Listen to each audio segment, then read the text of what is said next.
team mo, in-spray ako ng pampatay ng damo. Ito binubulot ng kaibigan ate. Ayun, namatay eh. Patay eh. Ano ba mo? Siya, nabunot na lahat.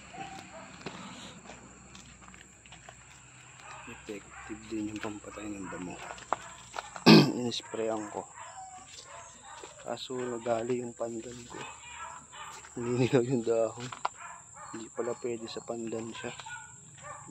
Mamatay yung pandan. Tsaka to yung kamote. Nanilaw din yung dahon. Ito na yung ano ni kaibigan.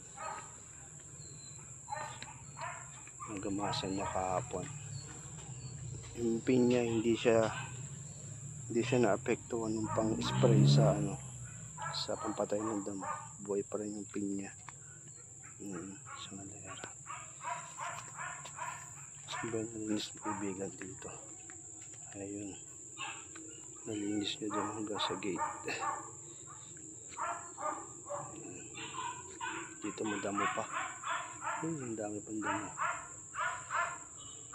Dito buo na.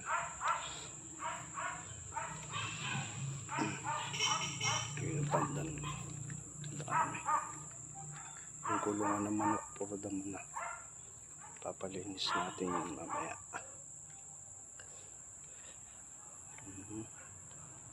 Ito yung madamo pa. Ayan na. Isaging malapit na. Isang dami na pupuso. Ayan na.